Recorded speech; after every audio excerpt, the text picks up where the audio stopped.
اعوذ باللہ من الشیطان الرجیم، بسم اللہ الرحمن الرحیم۔ فانطلقا، فانطلقا، دیکھ کے ہم پہچان جائیں گے کہ یہ باب انفعال ہے، اور انفعال کیا کرتا ہے؟ جیسے قلبہ کا مطلب ہوتا ہے الٹ پلٹ کرنا، تو انقلبہ ہوتا ہے الٹ پلٹ ہو جانا، لازم کو متعدی کر دیتا ہے۔ تو طلا کا مطلب ہوتا ہے کسی بندھن کو کھولنا، جس سے طلاق کا لفظ بھی ہے۔ تو ان طلاقہ کا مطلب ہو جائے گا کسی بندھن سے آزاد ہو جانا، چل پڑنا، روانہ ہو جانے کے لیے یہ لفظ استعمال ہوتا ہے۔ تو ان طلاقہ وہ روانہ ہوا، ان طلاقہ وہ دونوں روانہ ہوئے، فن طلاقہ پس وہ دونوں چل پڑے، حتیٰ یہاں تک کہ اذا رکیبا، جب وہ، رکاب ہمیں پتا ہے جب گھوڑے پر بیٹھتے ہیں تو جہاں پر پاؤں سیٹل کرتے ہیں، سہارا دیتے ہیں پاؤں کو، وہ رکاب ہوتا ہے۔ پھر اس سے گھوڑے پر بیٹھنے والے کے لیے لفظ استعمال ہوتا ہے مرکب، اور گھوڑا جو ہے وہ ہوتا ہے مرکب، یعنی جس پہ بیٹھا جائے، سوار ہو، یعنی سواری کے معنوں میں ہے۔ یہاں تک کہ جب وہ سوار ہوئے دونوں، اب یہ آپ نے نوٹ کرنا ہے کہ یہ الف آ رہی ہے دو کے لیے، تثنیہ کا صیغہ ہے، پھر سفینہ تھی، کشتی میں۔ اب السفینہ ہے، اس کا مطلب کوئی خاص کشتی ہے جو وہاں پر موجود کشتی ہوگی۔ اب اس میں یہ انڈرسٹینڈنگ موجود ہے کہ وہاں پہنچے تو وہاں پر ایک کشتی تھی، اس کشتی میں وہ سوار ہوئے۔ فرقہا، فرق کا مطلب ہوتا ہے کسی چیز کو پھاڑ دینا، پھر جھوٹ بولنے کے لیے بھی یہ لفظ استعمال ہوتا ہے۔ تو اس نے چھید کر دیا، اس نے اس کی لکڑی کو توڑ دیا، پھاڑ دیا، یعنی اب یہ انڈرسٹوڈ ہے کانٹیکٹ سے کہ یہ حضرت خضر علیہ السلام نے کیا۔ جب انہوں نے یہ کیا تو حضرت موسیٰ علیہ السلام نے اگرچہ ایک ارادہ وعدہ کیا ہوا تھا کہ میں آپ سے کوئی سوال نہیں کروں گا جب تک آپ خود نہیں بولیں گے اور اپنی طرف سے اس بات کا ذکر نہیں کریں گے، تو حضرت موسیٰ علیہ السلام نے یہ جب حرکت دیکھی تو وہ رہ نہیں سکے۔ قالا، فرمایا، کیا فرقتا، تو نے پھاڑا، تو نے چھید کیا، ہاں اس میں، کیا تو نے اس میں چھید کر دیا، لتغرق اہلہا، کہ غرق کر دے تو اس کے اہل کو۔ اس اہل کا ویسے مطلب تو رہنے والا ہوتا ہے، لیکن اب یہاں مراد ہو جائے گی کشتی والوں کو، اس کے مالکوں کو۔ تو کیا تو نے اس لیے چھید کیا کہ اس کے رہنے والوں کو غرق کر دے؟ اس کا یہ مطلب نہیں ہے کہ انہوں نے چھید کیا اور ساتھ ہی کشتی والے غرق ہو گئے۔ اسلام کو کہتے ہیں لام عاقبت۔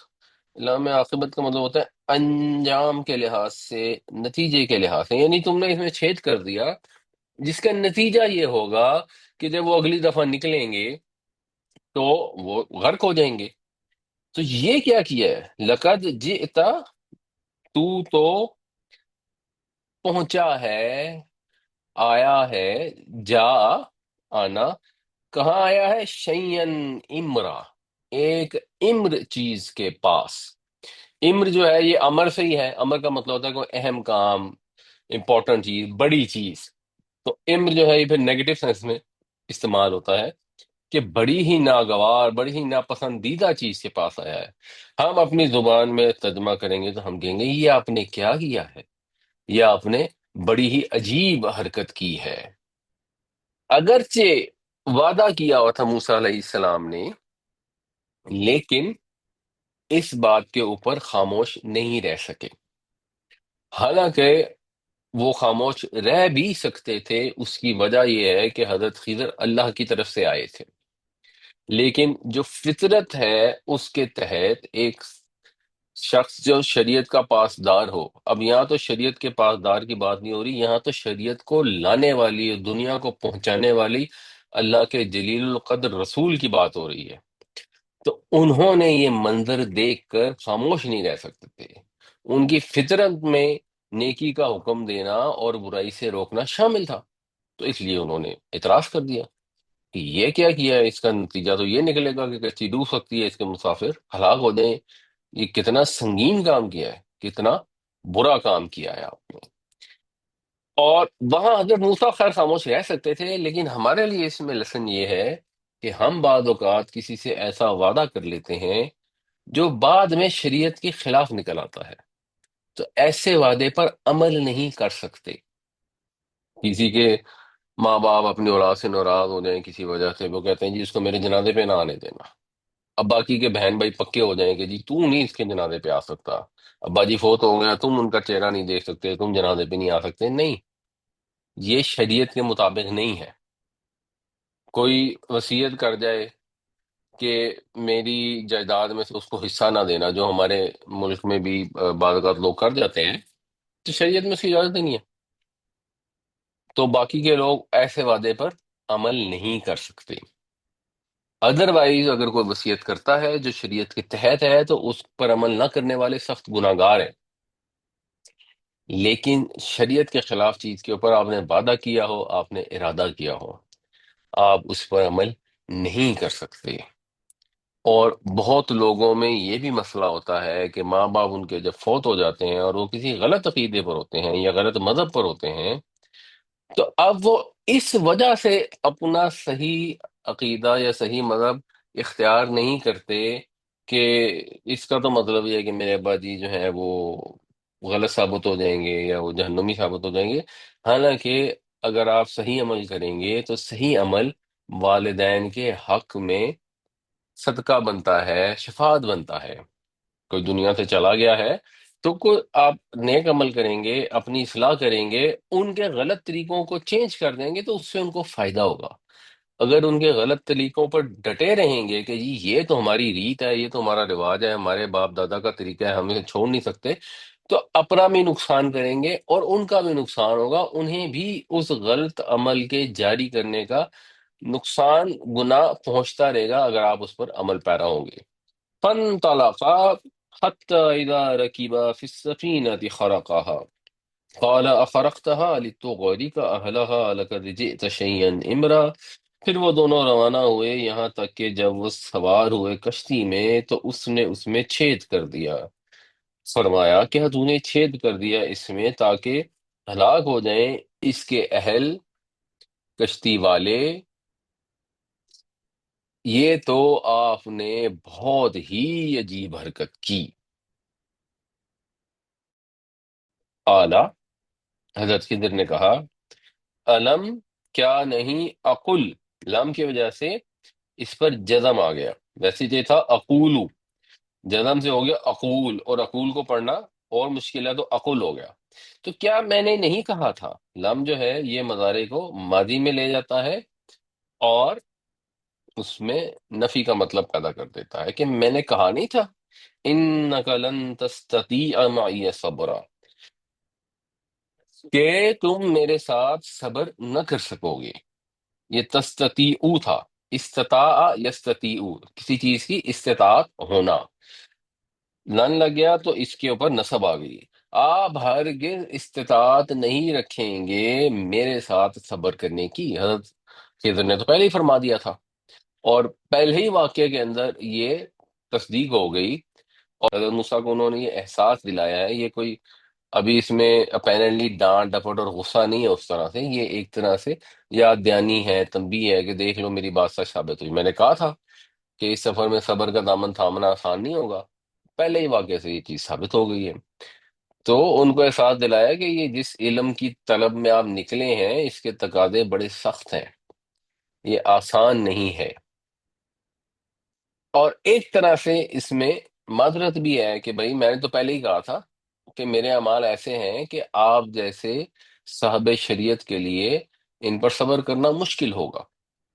بہرحال اپیرنٹلی وہ حضرت موسیٰ کو یہ تلقین کر رہے ہیں کہ آئندہ آپ نے احتیاط کرنی ہے۔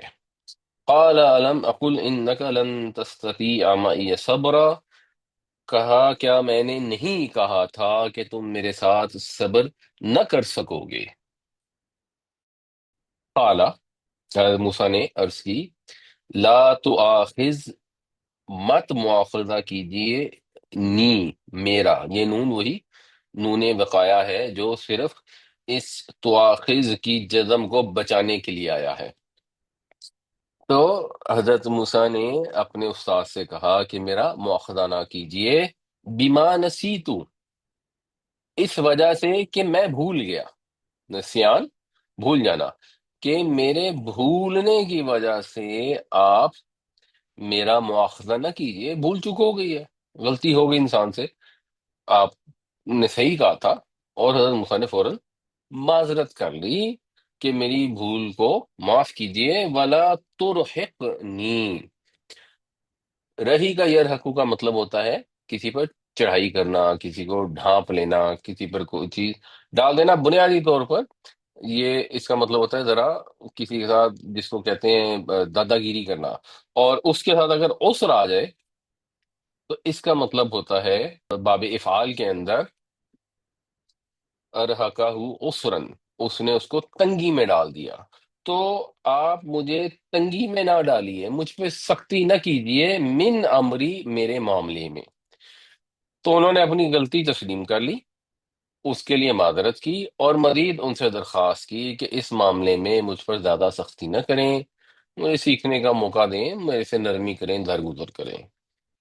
قال لا تؤاخذنی بما نسیت ولا ترحقنی من امری عسرا، اور کہا موسیٰ نے کہ میری بھول چوک پر مواخذہ نہ کیجیے اور میرے معاملے میں زیادہ سخت گیری نہ فرمائیے۔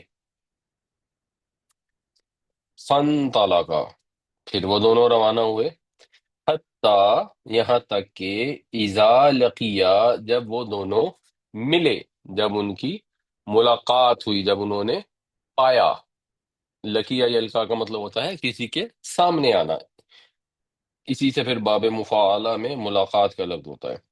غلامن، غلام کا مطلب ہوتا ہے لڑکا، جس کو ہم اردو میں غلام کہتے ہیں، اس کے لیے عربی میں لفظ استعمال ہوتا ہے عبد۔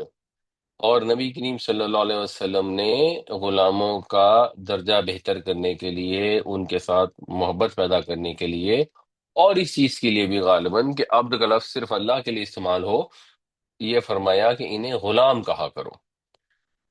اور غلام یعنی لڑکا، جیسے ہم ملازمین کو کہتے ہیں بیٹا بات سنو، کام والی لڑکی، کام والا لڑکا، اس طرح۔ تو یہاں تک کہ وہ ملے ایک لڑکے سے، انہوں نے ایک لڑکے کو سامنے پایا، اس لڑکے کے سامنے، یعنی مطلب یہ ہے کہ وہ لڑکا انہیں ملا ایسے ہی، وداؤٹ این انٹینشن کہیں ملا اپیرنٹلی، تو کہیں کھیل رہا ہوگا کوئی بچہ یا کوئی نوجوان، تو جب اس سے ملاقات ہوئی فقتلہ، تو اس کو قتل کر دیا۔ قال، فرمایا، اقتلت نفسا زکیتا، کیا تو نے قتل کر دیا ایک جان کو پاکیزہ۔ زکیون جو ہے یہ فعیل کے وزن پر ہے، اور یہاں صفت کے طور پر استعمال ہوا ہے، ویسے فعیل کا وزن فاعل کے طور پر بھی استعمال ہوتا ہے۔ تو پاکیزہ، زکایس کو پاک ہونا، جسے زکوٰۃ کا لفظ بھی ہے، کہ تو نے ایک پاک لڑکے کو، یعنی ایک معصوم جان کو قتل کر دیا، بغیر نفس، بغیر کسی جان کے، یعنی بغیر کسی جان کے بدلے میں، یعنی قصاص میں تو قتل کیا جا سکتا ہے، اس کے علاوہ قتل کی کون سی آپشن ہے؟ تو ابھی ہم اس لڑکے سے مل رہے ہیں جو مثلا کھیل رہا ہے، کچھ نہیں کر رہا، تو اس نے تو کچھ بھی نہیں کیا، اور آپ آئے اور آپ نے اس کو قتل کر دیا۔ لقد جئت شیئا نکرا، آپ تو آئے ہیں بڑی ہی نکر چیز کے پاس۔ نکر وہی ہے جس سے منکر ہوتا ہے، جو نہیں انل منکر کا لفظ استعمال ہم کرتے ہیں، بنیادی طور پر نکیرہ ینکرو کا مطلب ہوتا ہے کسی چیز کو اجنبی سمجھنا، کسی چیز کو نہ پہچاننا۔ تو برائی کو انسان پہچانتا نہیں ہے فطری طور پر، انسان کی فطرت برائی کو ناپسند کرتی ہے، اس کو اجنبی سمجھتی ہے، اس لیے منکر کا لفظ جو ہے وہ برائی کے لیے استعمال ہوتا ہے، اور معروف وہ ہوتا ہے جس کو آپ پہچانتے ہیں اچھی طرح، جو اردو میں بھی معروف کا مطلب ہوتا ہے۔ تو نیکی کو پھر معروف کہا جاتا ہے۔ تو نکر ہو گیا بڑی بری، بڑی ناگوار چیز، شیئن نکرا، آپ تو آئے ہیں بڑی ہی ناگوار چیز کے پاس، یعنی آپ نے بڑی ہی ناگوار حرکت کی ہے، بڑا ہی برا کام کیا ہے۔ یعنی اس سے برا کام کیا ہو سکتا ہے کہ ایک نوجوان یا ایک معصوم لڑکا جو ہے وہ کھیل رہا ہے، اس نے کچھ بھی نہیں کیا، اور آپ آئے اور آپ نے اس کو قتل کر دیا ہے۔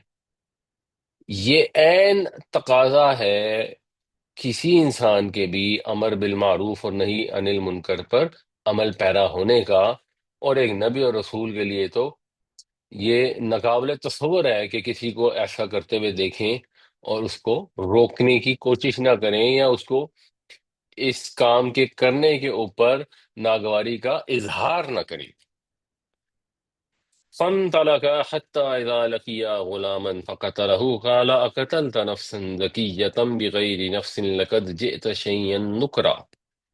پھر وہ دونوں روانہ ہوئے یہاں تک کہ جب وہ ملے ایک لڑکے سے تو اس نے اسے قتل کر دیا۔ کہا کہ آپ نے ایک معصوم جان کو بغیر کسی قصاص کے قتل کر دیا، یہ تو آپ نے بڑا ہی برا کام کیا۔ قال علم اقل لک، اب اس کے اندر تھوڑا سا سختی آ گئی ہے۔ پہلے انہوں نے کہا تھا علم اقل، اب انہوں نے کہا علم اقل لک، میں نے تم سے کہا نہیں تھا انک لن تستطیع معی صبرا، کہ تم نہیں استطاعت رکھو گے ہرگز میرے ساتھ صبر کرنے کی۔ یہ صبرن جو ہے یہ پھر ایک طرح سے شاید اس کی تمیز کے طور پر آیا ہے یا اس کے مفعول کے طور پر آیا ہے، اس لیے یہ نصب میں ہے۔ تو اب زیادہ تاکید سے انہوں نے کہا ہے کہ دوسری دفعہ آپ نے اپنا عہد نبھانے میں ناکامی کا مظاہرہ کیا ہے۔ اس میں بھی ایک افسوس کا اظہار ہے اپیرنٹلی، کہ باوجود یاد دہانی کے آپ صبر کا دامن ہاتھ سے چھوڑ بیٹھے، اور اس میں بھی بہرحال وہ والی بات بھی ہے کہ حضرت خضر کو پہلے سے پتا تھا کہ ایسا ہی ہوگا۔ اب یہ جو سچویشن ہے یہ بڑی مشکل ہے، اور لگتا ایسا ہے کہ حضرت موسیٰ علیہ السلام کو بھی اندازہ ہو گیا کہ یہ سفر جاری رکھنا بڑا ہی مشکل ہے۔ تو اب اگلی آیت میں ہم دیکھیں گے کہ ان کا اب جواب جو ہوگا وہ یہی ہوگا کہ اچھا چلیں جی، پھر آخری چانس دے دیں، پھر بھی نہیں ہوا تو بس ٹھیک ہے، اب ان کو لگ رہا تھا کہ یار یہ پاسبل نہیں ہے۔ قال الم اقل لك انك لن تستطيع معي صبرا، کہا کہ کیا میں نے نہیں کہا تھا تم سے بے شک تم ہرگز نہیں کر سکو گے میرے ساتھ صبر۔ قال ان سألتك عن شيء بعدها، حضرت موسیٰ نے کہا اگر میں نے سوال کیا، سألتو سآلا اس نے سوال کیا، سألتو میں نے سوال کیا، سألتو کا آپ سے، اگر میں نے سوال کیا آپ سے ان شیئن کسی چیز کے متعلق بعدہا اس کے بعد۔ اچھا یہ آپ کو دیکھ کر نوٹ کرنا چاہیے کہ جب آپ یہ پڑھتے ہیں شیئن اور آگے بے آ جاتا ہے تو یہ شیئن بعدہا نہیں پڑھیں گے، یہ شیئن بعدہا پڑھیں گے۔ یہ اردو میں بھی ہم ایسے ہی پڑھتے ہیں، ہم نوٹس نہیں کرتے۔ مثال کے طور پر یہ ایک لفظ ہوتا ہے ممبر، جس پہ امام صاحب جا کے خطبہ دیتے ہیں، تو یہ اس میں نون ہوتی ہے، اس کو منبر نہیں پڑھتے ہیں، اس کو ممبر پڑھتے ہیں۔ عام طور پر نون جب درمیان میں آ جاتی ہے تو نون غنہ میں کنورٹ ہو جاتی ہے ہماری زبان میں، اور اس کو نون غنہ آپ پڑھ ہی نہیں سکتے تھے، وہ آٹومیٹیکلی میم میں کنورٹ ہو جائے گی جب آگے بے آئے گا۔ اگر آگے بے نہ ہو پھر آپ پڑھ سکتے ہیں، مثلا منگنی میں نون غنہ کی آواز ہی آتی ہے منگنی، لیکن ممب نہیں ہو سکتا، اس میں نون غنہ میم میں کنورٹ ہو جاتا ہے۔ تو اس کے بعد آپ سے اگر میں نے سوال کیا بعدہا اس کے بعد، فلا تصاحبنی، تو پھر میرے ساتھ مصاحبت نہ کیجیے گا۔ یہ بھی باب مفاعلہ ہے جیسے مؤاخذہ میں تھا۔ تو مصاحبہ یا مصاحبت جو اردو میں استعمال کرتے ہیں کسی کے ساتھ کمپنی ہونا، تو پھر آپ میرے ساتھ کمپنی نہ رکھیے گا، پھر آپ مجھے اپنے ساتھ نہ رکھیے گا۔ ویسے تو صاحبہ یو صاحبو دونوں پارٹیوں کے لیے استعمال ہو سکتا ہے کہ میرے ساتھ نہ رہیے گا یا میرے ساتھ نہ رکھیے گا، مگر کیونکہ یہاں حضرت خضر نے حضرت موسیٰ کو ساتھ رکھا ہوا تھا تو اس کا صحیح ترجمہ یہی ہے کہ پھر آپ مجھے اپنے ساتھ نہ رکھیے گا۔ ان کی بھی سمجھ ان کو آ رہی تھی کہ اب یہ کام مشکل ہے۔ قد بلغتا، آپ پہنچ چکے، یعنی اگر ایسا ہوا تو ایسی صورت میں آپ پہنچ گئے من لدنی میری طرف سے عذرن، عذر کو، حد عذر کو پہنچ گئے، آپ پھر میری طرف سے معذور ہوں گے، آپ جو ہے آپ کے پاس اب کوئی عذر بچا نہیں ہوگا مجھے ساتھ رکھنے کا، میری کسی دلیل یا کسی معذرت کی گنجائش اب باقی نہیں ہوگی، بس یہ آخری معذرت ہے، آپ اب اس کی حد کو پہنچ گئے، اگر دوبارہ میں نے یہ کیا تو پھر آپ کے پاس میں معذرت نہیں کروں گا۔ تو لگتا ہے کہ ان کو بھی اندازہ ہو رہا تھا کہ یہ ہے کام بڑا ہی مشکل۔ قال ان سألتك عن شيء بعدها فلا تصاحبني قد بلغت من لدني عذرا، عرض کی اگر میں نے آپ سے پوچھا اس کے بعد کسی چیز کے متعلق، پس مجھے آپ ساتھ نہ رکھیے گا، آپ میری جانب سے حد عذر کو پہنچ گئے۔ اچھا، جو اگلی آیت آ رہی ہے اس کے اندر بھی آپ ذرا ایک چیز سمجھ لیں کہ اس کو پڑھتے کہتے ہیں حتی اذا اتیا اہل قریۃ۔ اور یہ قریۃ کے بعد اگر آپ عربی قرآن پڑھیں گے جو موبائلوں میں اکثر ہوتے ہیں، یا مکہ مدینہ آپ جاتے ہیں تو آپ کو بعض اوقات عربی قرآن ملتا ہے، تو اس کو پڑھنا آنا چاہیے۔ تو اب یہ قریۃ ہے، آگے آپ اس کو تو پہچان جائیں گے کہ یہ استطعما ہے، لیکن اس کو جوڑ کر کیسے پڑھنا ہے یہ ہمیں سمجھ نہیں آتی وہاں پر، اور اب ہم کنفیوز ہو جاتے ہیں کہ اس کو پڑھنا کیا ہے، قریۃ استطعما یہ پڑھا نہیں جاتا۔ تو اس کے اوپر تھوڑا سا اگر آپ غور کر لیں تو آپ کو انڈرسٹینڈنگ ہو جائے گی کہ اس کے پڑھنے کا طریقہ کیا ہوتا ہے۔ ایک چیز تو اس میں یہ غور کرنے والی ہے کہ یہ جو استطعما ہے اس کے اندر جو الف ہے بنیادی طور پر یہ حمزہ وصلی ہے، اسی لیے اس پر اعراب نہیں ہے۔ تو اس الف کو تو ایک دفعہ آپ اومٹ ہی کر دیں آسانی کے لیے، تاکہ آپ کو ذرا کلیئرٹی ہو جائے۔ تو یہ پتہ لگ گیا کہ یہ سین ہے، اس سے جوڑنا ہے، اور یہ جو قریتن ہے اس کو کھول کے لکھ دیں، قریتن۔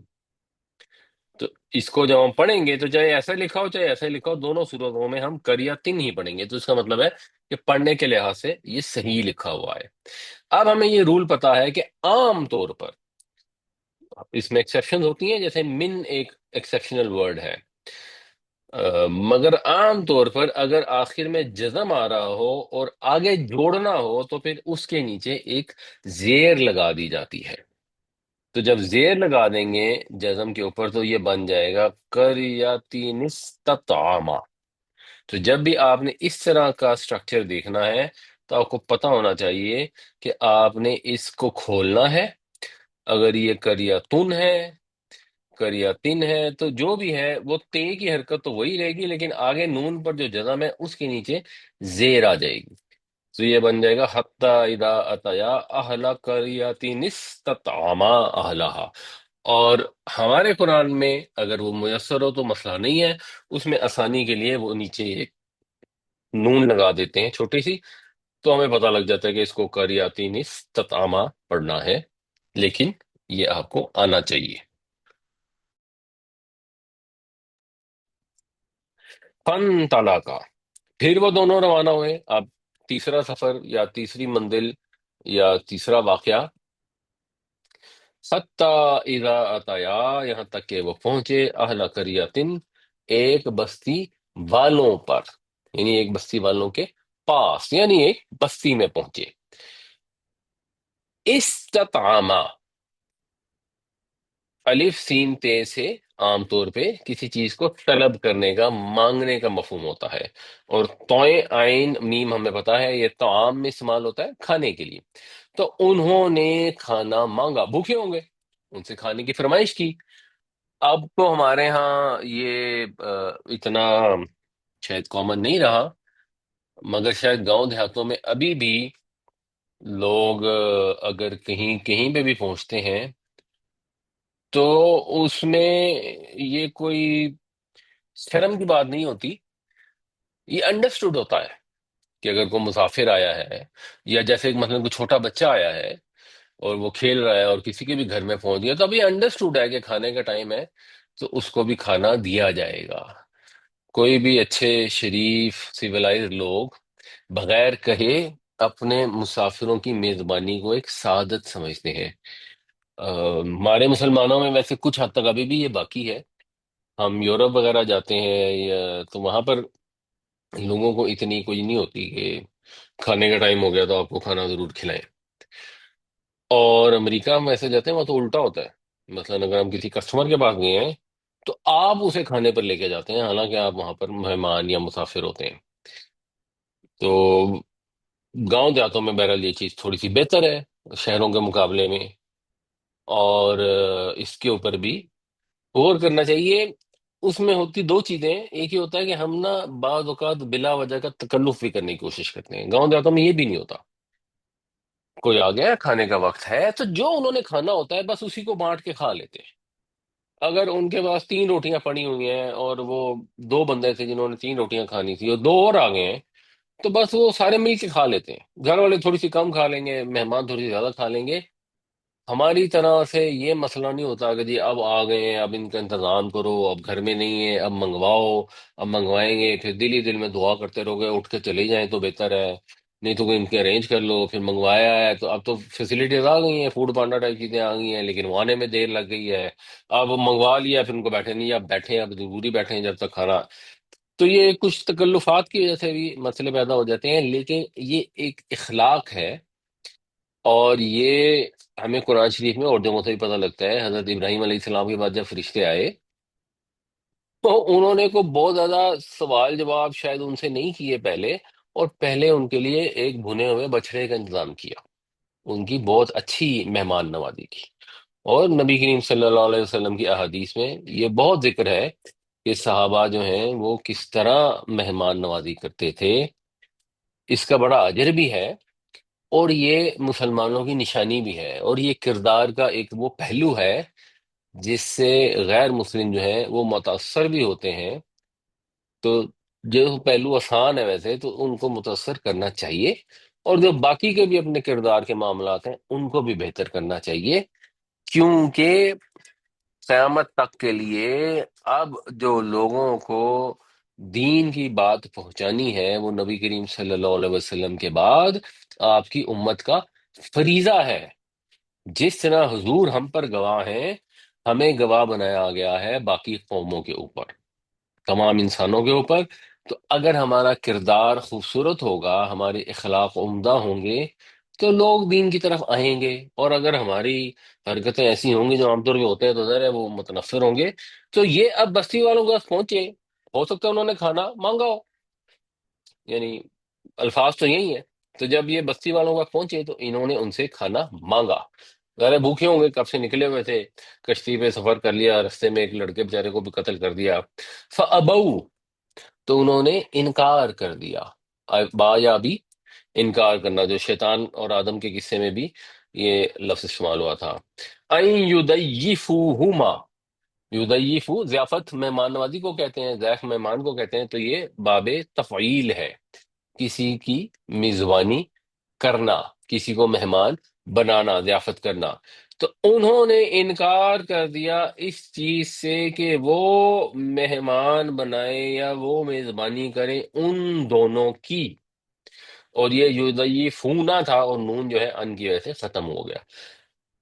تو یہ ایک پورشن ہو گیا، یہ گئے کھانا مانگا، اور انہوں نے بالکل بھی شریف لوگوں جیسے رویہ نہیں اختیار کیا، اور حضرت موسیٰ اور حضرت خضر ظاہر سی بات ہے ایک اللہ کے رسول ہے، دوسرے بھی اللہ کے بھیجے ہوئے بندے ہیں، تو دیکھ کے بھی محسوس ہوتا ہوگا کہ شریف اور عمدہ لوگ ہیں، اور انہوں نے درخواست کر رہے ہیں کہ ہمیں کھانا دے دو، تو انہوں نے نہیں کھلایا، کمینوں والا سلوک کیا۔ اب ہوا کیا اس کے بعد؟ فوجدا، پھر ان دونوں نے پائی، فیہا، اس میں یعنی اس بستی میں، جدارن، یہ دیوار کو کہتے ہیں جدار، ایک دیوار، انہوں نے بستی میں ایک دیوار پائی، یریدو، وہ یہ ارادہ کر رہی تھی، این ینقضا، کہ وہ گر پڑے، ینقضا جو ہے یہ قاف زواد اور زواد، قضا یا قضو کا مطلب ہوتا ہے کسی دیوار کو گرانا، اور پھر یہ ہے باب انفعال، ان قضا ینقضو، اور ینقضو کا مطلب ہے دیوار کا خود سے گر جانا، اپنے ہی بوجھ سے کسی چیز کا گر پڑنا۔ تو دیوار یہ ارادہ کر رہی تھی کہ وہ گر پڑے۔ اب اس کے اوپر اگر تو لوگ اس کو، جس کو ہم کہتے ہیں نا کہ بالکل ہی لٹرل معنوں میں لے کے شروع ہو جائے، تو وہ اس کو سوال پیدا ہونے شروع ہو جائیں گے کہ یہ دیوار کیسے ارادہ کر رہی تھی؟ دیوار کے اندر تو شعور ہی نہیں ہوتا۔ تو اب یہ مسئلہ ہے، وہ ہے، ہم کنفیوز ہو گئے ہیں، یا اگر کوئی نان مسلم ہے تو اس کو اعتراض بھی پیدا کر سکتا ہے، اور انگریزوں کے لیے اس کو سمجھنا ہو سکتا ہے انیشیلی تھوڑا مشکل ہو، ہمارے لیے بہت آسان ہے، کیونکہ ہماری زبان میں ایگزیکٹلی اس طرح کے الفاظ استعمال ہوتے ہیں۔ ہم اس کا جب ترجمہ کریں گے تو ہم کہیں گے کہ ایک دیوار تھی جو گرا ہی چاہتی تھی۔ تو ہمارے یہاں یوز ہوتا ہے، ہمیں پتا ہے، دیوار کے یہ چاہنا، کوئی دیوار چاہتی اس طرح چاہتی نہیں ہے جیسے انسان اپنے دل سے یا اپنے دماغ سے کسی چیز کو چاہتا ہے اور خواہش کرتا ہے یا ارادہ کرتا ہے۔ یہ محاورہ ہے، یہ ادب ہے، لٹریچر میں اسی طرح استعمال ہوتے ہیں الفاظ۔ یہ خوبصورتی ہے، جب ہم کہیں گے دیوار گرنے لگی تھی، اس کے مقابلے میں یہ خوبصورت ہے کہ دیوار گرا ہی چاہتی تھی۔ اس سے وہ امپیکٹ بھی آ جاتا ہے کہ بس دیوار اب کھڑی تھی، بس اگر کچھ دیر وہ گزر جاتی تو وہ گر جاتی۔ فَأَقَامَهُ، بس اس نے اس کو کھڑا کر دیا، اس نے اس کی اقامت کر دی۔ اقامت بھی یہی ہوتے ہیں نا، اقامت پڑھتے ہیں تو سب کھڑے ہو جاتے ہیں، تو بس اس نے اس کو کھڑا کر دیا، یعنی اس کو مضبوط کر دیا، اس کی مرمت کر دی کہ اب وہ نہ گرے۔ قال لو شئت، تو انہوں نے کہا اگر آپ چاہتے، شاء اس نے چاہا، شیتا تو نے چاہا، لو شیتا اگر تو چاہتا، جیسے انشاء اگر اللہ نے چاہا، ان کے ساتھ اس طرح ترجمہ ہو جاتا ہے، لو کے ساتھ یہ ہو جائے گا اگر تو چاہتا، اگر آپ چاہتے، لتخذتا تو آپ لے لیتے، اخذ کر لیتے، لے لیتے، علیہ اس کے اوپر، اس کے اوپر یعنی یہ جو آپ نے کام کیا اس کے اوپر، اجرا کوئی اجر، کوئی معاوضہ لے لے۔ مطلب یہ اتنے فضول لوگ ہیں کہ ہم بھوکے ہیں، ہم نے ان سے کھانا مانگا، انہوں نے کھانا ہی نہیں دیا۔ اب ایک دیوار ہے، گرا چاہتی ہے، آپ نے اس پہ محنت کر کے اس کو بالکل ٹھیک ٹھاک کر دیا ہے، تو اچھا چلو، آپ نے ٹھیک کر دیا ہے، ان سے کو پیسے ہی مانگ لیتے تاکہ ان پیسوں سے ہم کو کھانا ہی کھا لیتے۔ تو اب یہ حضرت موسیٰ نے ایک کامنٹ پاس کیا، یہ ایکچولی اس طرح کا سوال نہیں ہے، لیکن اس کو سوال کے لحاظ سے لیا بھی جا سکتا ہے، جس سے انہوں نے منع کیا تھا۔ ورنہ تو یہ کامنٹ بھی ہو سکتا نا کہ بھائی اب اتنی بھوک لگی ہوئی ہے اور یہ فضول لوگ، انہوں نے کھانا بھی نہیں دیا، تو چلیں اب آپ نے دیوار ٹھیک کر رہے ہیں تو اس کی مزدوری مانگیں، تاکہ مزدوری سے کچھ ہمارے ہاتھ میں ہے تو ہم کو کم از کم کھانا ہی کھا لیں۔ فانطلقا حتى إذا أتيا أهل قرية استطعما أهلها فأبوا أن يضيفوهما فوجدا فيها جدارا يريد أن ينقض فأقامه قال لو شئت لاتخذت عليه أجرا۔ پھر وہ دونوں روانہ ہوئے یہاں تک کہ جب وہ پہنچے ایک بستی والوں کے پاس، تو ان دونوں نے کھانا مانگا بستی والوں سے، تو انہوں نے ان کی میزبانی سے انکار کر دیا، تو انہوں نے وہاں ایک دیوار پائی جو گرا ہی چاہتی تھی، تو اس نے وہ دیوار کھڑی کر دی۔ موسیٰ نے کہا اگر آپ چاہتے تو اس کے اوپر کچھ مزدوری ٹھہرا لیتے۔ قال، خضر علیہ السلام نے کہا، ہذا فراق بینی و بینک، یہ ہے فراق میرے اور تمہارے درمیان۔ اب یہ عربی کا محاورہ ہے جس میں بینی و بینک آ گیا ہے، بین دو دفعہ آیا ہے، اردو میں ہم ایک دفعہ استعمال کرتے ہیں کہ یہ ہمارے مابین اب فراق ہو گیا، ہمارے درمیان اب جدائی ہو گئی ہے، جو فراق کا مطلب اردو میں ہوتا ہے، ہجر و فراق ہوتا ہے، جدا ہو جانا، علیحدہ ہو جانا۔ ویسے فرقہ یفرقو کا مطلب بھی یہی ہوتا ہے، الگ الگ کرنا۔ تو اس سے پھر جو باب مفاعلہ ہوگا، باب مفاعلہ کے دو مصدر ہوتے ہیں، ایک ہوتا ہے مفارقہ، تو اس سے پھر اردو میں بھی ہم ایک لفظ استعمال کرتے ہیں مفارقت، اور دوسرا ہوتا ہے فعال، یعنی فراق۔ تو یہ فراق ہے ہمارے درمیان، علیحدگی ہے، جدائی ہے۔ اور اس کا یہ ضروری مطلب نہیں ہے کہ اب آپ نے جو سوال کیا ہے اس کی وجہ سے کر رہے ہیں، ویسے اندازہ تو یہی ہوتا ہے کہ اب یہ جو تیسرا سوال کر دیا تھا اور خود ہی ڈیسائیڈ ہو چکا تھا کہ اب اگر میں نے سوال کیا تو آپ مجھے نہ کریے گا، لیکن ان اینی کیس اس نے ختم تو ہونا تھا ایک دن۔ یہ جدائی صرف اس بنا پر نہیں کہ حضرت موسیٰ نے خود ہی یہ کہا تھا کہ اب حجت تمام ہو گئی ہے، بلکہ اپیرنٹلی جو حکمت کی تعلیم دینے کے لیے اللہ تعالیٰ نے انہیں بھیجا تھا، شاید وہ بھی ختم ہو گئی تھی۔ تو حضرت موسیٰ کو بھی شاید اندازہ ہوگا کہ اتنی ہی اس سفر میں مجھے علم حاصل ہوگا، اتنی تعلیم ملے گی۔ سَأُنَبِّئُكَ، سین جو ہے یہ مضارع کو مستقبل کے ساتھ مخصوص کر دیتا ہے۔ عام طور پہ نا لوگ صرف ترجمہ کرتے ہیں ان قریب، بعض اوقات ان قریب فٹ ہوتا ہے اور بعض اوقات ان قریب فٹ کرنے کی ضرورت نہیں ہوتی، یہاں پر نہیں ہو رہی، یہاں ان قریب نہیں ہے، یہاں اسی وقت وہ بتانے لگے ہیں۔ میں نبا دوں گا، میں خبر دوں گا، میں بتا دوں گا آپ کو، بتأویلی، تعویل، حقیقت، تعویل ہوتا ہے یعنی اعلیٰ یا اولو سے جو اس کی بنیاد ہوتی ہے، جو اصل ہوتی ہے، تو میں آپ کو بتا دوں گا حقیقت، ما اس کی جو لم تستطع علیہ صبرا، جس کے اوپر نہ آپ استطاعت رکھ سکے صبر کی، جس پہ آپ صبر نہ کر سکے۔ اب میں آپ کو وہ باتیں بتا دوں گا، کیونکہ وہ تو بتانی تو تھیں، آئے تو وہ تعلیم کے لیے تھے اور حضرت موسیٰ ان تک پہنچے علم حاصل کرنے کے لیے تھے۔ تو علم کی طلب ہونی چاہیے، اور انسان جب طلب کرتا ہے تو اللہ تعالیٰ عام طور پر علم عطا فرما بھی دیتا ہے، کبھی اس کی حکمت میں نہیں ہوتا، مشیت میں تو وہ ایک علیحدہ چیز ہے۔ انسان کو اچھی چیز کی خواہش بھی کرنی چاہیے، اس کی دعا بھی کرنی چاہیے، اس کے لیے کوشش بھی کرنی چاہیے، اور اچھی چیزوں میں سے شاید یہ ہمارے لیے سب سے اچھی چیز علم ہے، کیونکہ اللہ کے نبی صلی اللہ علیہ وسلم کی یہ دعا ہے، ربی زدنی علما۔ قال هذا فراق بینی و بینک سأنبئک بتأویل ما لم تستطع علیہ صبرا، کہا یہ اب جدائی ہے میرے اور تمہارے درمیان، میں تمہیں بتاؤں گا حقیقت ان چیزوں کی جن پر تم صبر نہ کر سکے۔ اما کا مطلب ہوتا ہے جہاں تک تعلق ہے، رہا معاملہ اس کا، تو اما السفینہ، تو کہ کشتی کا معاملہ تو یہ ہے جو انہوں نے چھید کر دیا تھا، فکانت لمساکین، وہ تھی مسکینوں کی۔ یہ آپ نوٹ کریں کہ لام زیر لی کے بعد مساکینی نہیں آیا، کیونکہ مساکین جو ہے یہ مفاعیل کے وزن پر ہے، اور مفاعیل جو ہے وہ غیر منصرف ہوتا ہے، تو نہ تو اس میں تنوین ہے اور نہ ہی اس کے جر کی صورت میں زیر آتی ہے، اس کی نصب اور جر دونوں میں آخر میں زبر ہی آتی ہے، جیسے ابراہیم غیر منصرف ہے۔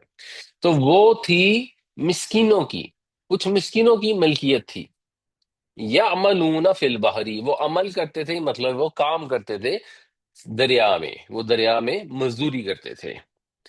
فَأَرَدتُ، پس میں نے ارادہ کیا، میں نے یہ چاہا، ان کے اعیبہا، آبا یا ایبو عیبدار ہونا، عیبا یعیبو کسی چیز کو عیبدار کر دینا، میں نے چاہا کہ اس میں عیب ڈال دوں، اسے عیب دار کر دوں، وکانا، اور تھا، وراءہم، ان کے پیچھے، ان سے پرے، ورا کا مطلب ہوتا ہے جو سامنے نہ ہو، ہٹا ہوا ہو، کہیں پیچھے ہو یا سائڈ پہ ہو یا آگے ہو، تو غالباً آگے کوئی ہوگا، ملکن، بادشاہ، کو بادشاہ تھا، وہ ہو سکتا ہے اس کو کسی جنگی مہم درپیش ہو یا کچھ اور ہو، جیسے ہمارے ہاں جب ان کو مہم درپیش ہوتی ہے کسی تحریک کے سامنے تو یہ کنٹینروں کے اوپر قبضے کر لیتے ہیں، اسی طرح یہ بادشاہ بھی کیا کر رہا تھا، یأخذ کل سفینۃ غصبا، وہ سب کشتیوں کو غصب کر رہا تھا، ان کو زبردستی چھین رہا تھا۔ مطلب کیا کہ اگر کشتی میں سوراخ ہو جائے گا تو ظاہر سی بات ہے اب وہ کشتی بادشاہ کے کام کی نہیں ہے جب تک وہ ریپیئر نہ ہو جائے۔ تو یہاں سے اگر آگے کشتی روانہ ہو جاتی تو وہاں آگے بادشاہ تھا، یا پرے بادشاہ تھا کہیں پہ بھی، تو اس کے سپاہی آتے اور یہاں سے کشتیوں پر قبضہ کر کے لے جاتے، لیکن اس کشتی میں کیونکہ عیب ڈال دیا گیا تھا، اب یہ سفر کے قابل نہیں رہی تھی، اور اس کی ریپیئر کے اندر اب کچھ وقت لگنا تھا، تو یہ کشتی ان کی بچ گئی۔ یہ حکمت ہے اللہ کے کاموں کی۔ جب ہم کہتے ہیں نا کہ اس میں اللہ کی کوئی بہتری ہوگی، تو وہ بہتری جو ہے وہ اس طرح ہوتی ہے کہ ہمیں پتہ نہیں ہوتا۔ دنیا میں غریبوں کو، مسکینوں کو، نیکوکاروں کو کوئی مالی معاشی نقصان پہنچتا ہے تو ان کو چاہیے کہ اس کے اوپر صبر کریں، اللہ کے فیصلے پر راضی رہیں، اس امر پر یقین رکھیں کہ اللہ کا کوئی فیصلہ بھی حکمت سے، مصلحت سے خالی نہیں ہوتا۔ ہم اس کی حکمت کا احاطہ نہیں کر سکتے، ہماری اتنی کیپیسٹی نہیں ہے، نہ ہمارے پاس عقل ہے، نہ ہمارے پاس غیب کا علم ہے۔ لیکن جو اس طرح کوئی نقصان ہو جاتا ہے، اس کے اندر کوئی نہ کوئی فائدہ چھپا ہوا ہوتا ہے جو ہم نہیں جانتے۔ جیسے اس کے اندر یہ کتنا بڑا فائدہ تھا کہ وہ ایک دو دن کے لیے مزدوری سے گئے جو انہیں ریپیئر کرنی پڑے گی، مگر ہمیشہ کے لیے ان کی کشتی بچ گئی۔ جو اگر بادشاہ کے سپاہی چھین کر لے جائیں تو پھر کہاں بادشاہ ایسی چیزیں واپس کرتے ہیں۔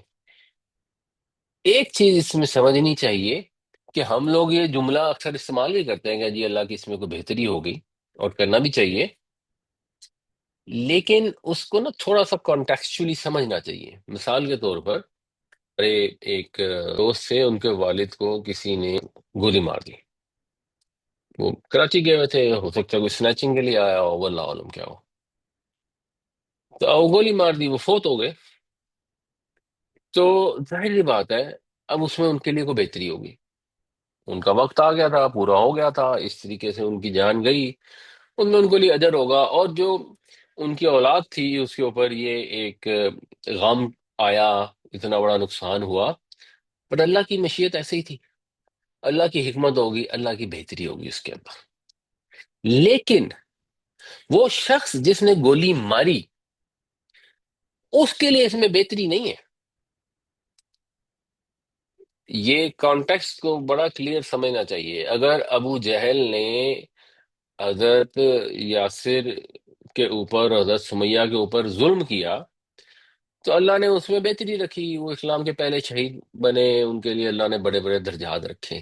ابو جہل کے لیے اس کے اندر کوئی بہتری نہیں تھی، اس کے لیے نقصان ہی ہوا، اس نے اپنے لیے جہنم ہی پکی کی مظلوم پر ظلم کر کے۔ تو جو کام ہم خود سے کریں اس کے اوپر یہ جملہ نہ فٹ کر دیا کریں کہ ہاں جی یہ میں نے کیا، اس میں اللہ کی کوئی بہتری ہوگی۔ غلط فیصلے کر کے جو نظر آ رہے ہوں کہ فیصلے غلط ہیں، اور اس کے بعد کہیں جی اس کے اندر وہ اللہ کی بہتری ہوگی، یہ کام مت کریں۔ ہاں جو آپ نے نہیں کیا، آپ کے اوپر کوئی عمل واقعہ ہو گیا، اگر آپ کو خدا نہ خواستہ کسی نے چاقو مار دیا تو آپ کہیں گے ہاں جی چاقو لگ گیا، لیکن یہ اللہ کی بہتری ہے۔ اس کا یہ مطلب نہیں ہے کہ آپ بھی جا کے کسی کو چاقو مار دیں اور آپ کہیں جی اس میں اب تمہارے لیے اللہ کی بہتری ہوگی تو میں نے اس لیے تمہیں چاقو مارا ہے۔ آپ کے لیے اس میں کوئی بہتری نہیں ہے۔ آپ غلط کام کریں گے تو اس کا انجام غلط ہی ہوگا، اس کا نقصان ہی ہوتا ہے۔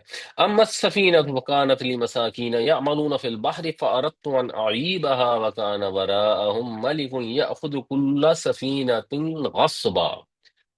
جہاں تک معاملہ ہے کشتی کا، تو وہ تو تھی کچھ مسکینوں کی جو مزدوری کرتے تھے دریا میں، پس میں نے چاہا کہ اس کو عیبدار کر دوں، اور ان کے پرے ایک بادشاہ تھا جو تمام کشتیوں کو زبردستی چھین لیتا تھا۔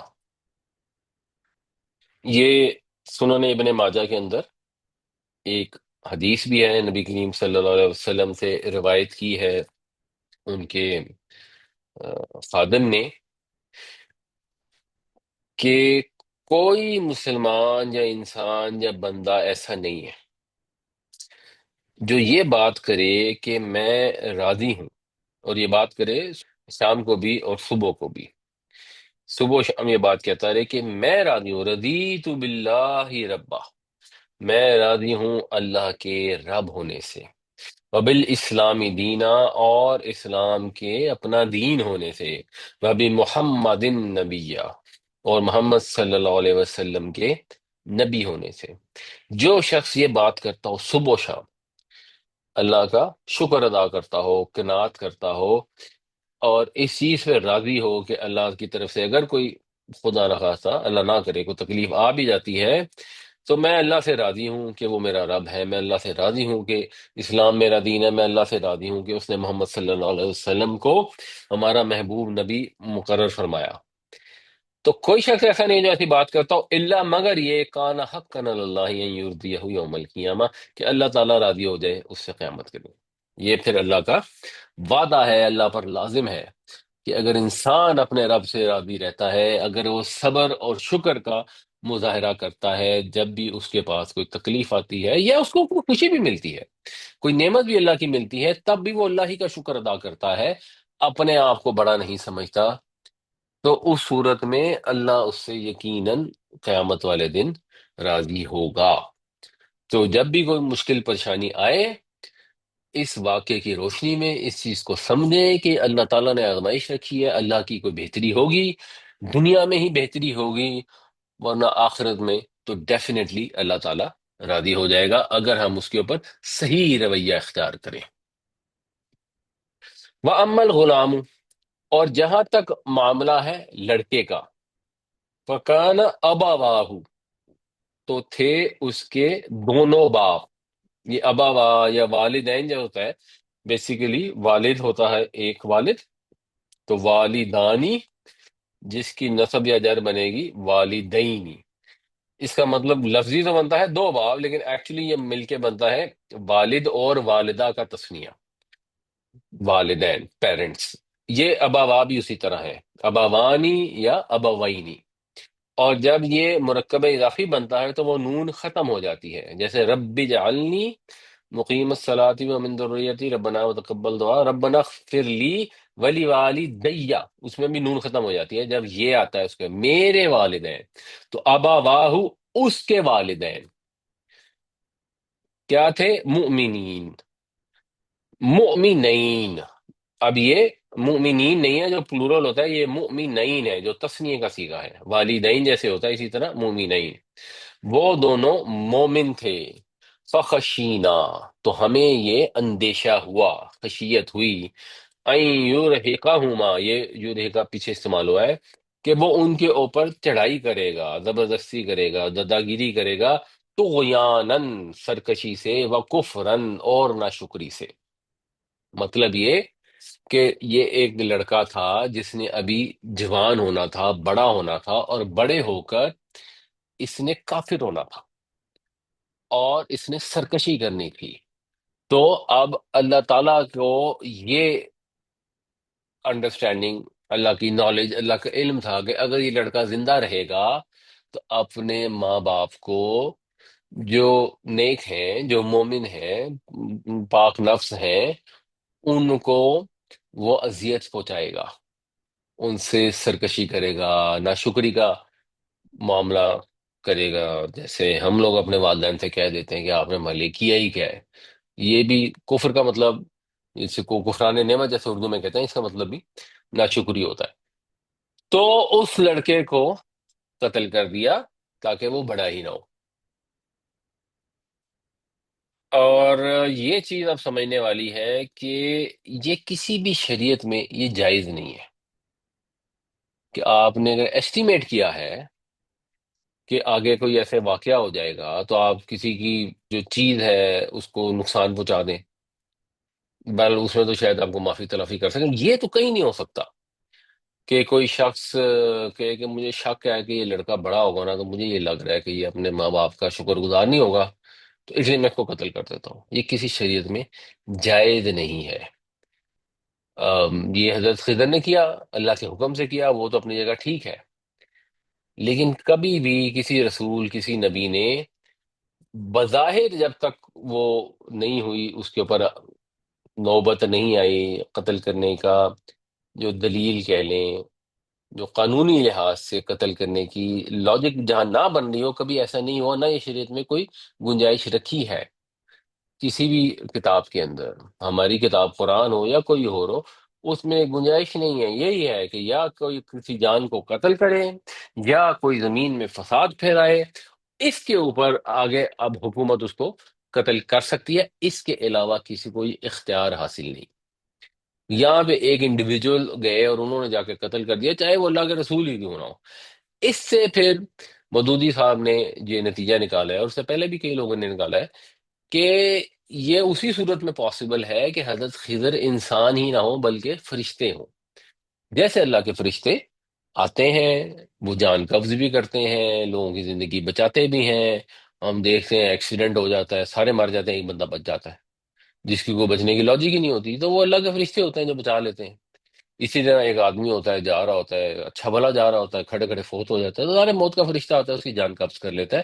تو فرشتے یہ کام صبح و شام کر رہے ہیں، اور فرشتوں کے اس کام کرنے کے اندر کوئی پرابلم نہیں ہے۔ تو لاجک یہی بنتی ہے جو شروع میں میں نے آپ کو آیت دکھائی تھی، کہ فرشتوں کے لیے بھی لفظ عبد استعمال ہوا ہے قرآن شریف میں، تو دیٹ لکس لاجیکل کہ حضرت خضر علیہ السلام اللہ کے ایک فرشتے تھے جو آئے اور انہوں نے حضرت موسیٰ علیہ السلام کی تعلیم کی، اور فرشتے ویسے بھی تعلیم کے لیے آتے ہیں، وہی بھی وہی لے کے آتے ہیں۔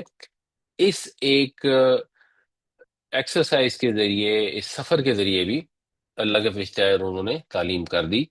وَأَمَّا الْغُلَامُ فَكَانَ أَبَوَاهُ مُؤْمِنَيْنِ فَخَشِينَا أَن يُرْهِقَهُمَا طُغْيَانًا وَكُفْرًا۔ اور جہاں تک معاملہ ہے لڑکے کا، تو اس کے جو ماں باپ تھے وہ مومن تھے، بس ہمیں اندیشہ ہوا کہ وہ ان کے اوپر چڑھائی کر دے گا سرکشی سے اور ناشکری سے۔ فَأَرَدْنَا، پس ہم نے ارادہ کیا، ان یبدلہما، کہ بدل دے ان دونوں کے لیے، ربہما، ان کا رب، خیرم منہ، اس سے بہتر، یعنی اس سے بہتر ان کو ایک اور بیٹا عطا کرے۔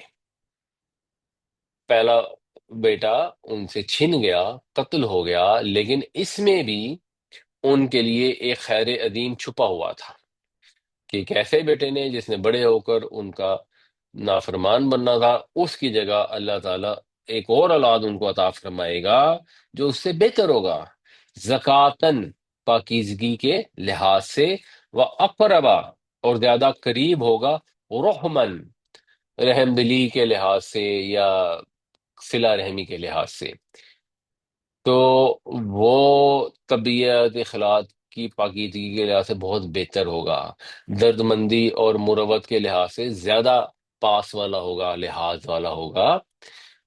اہل ایمان کے ساتھ جب یہ واقعہ ہو، کوئی قریبی اس سے رخصت ہو جائے، اس کا ضروری نہیں ہے کہ کسی کا بچہ اگر فوت ہوا ہے تو اس میں یہی حکمت ہوگی اس نے سرکش ہونا ہو بڑا ہو کر، کوئی بھی حکمت ہوگی، اللہ کی حکمت ہے، ہم اسے نہیں جانتے۔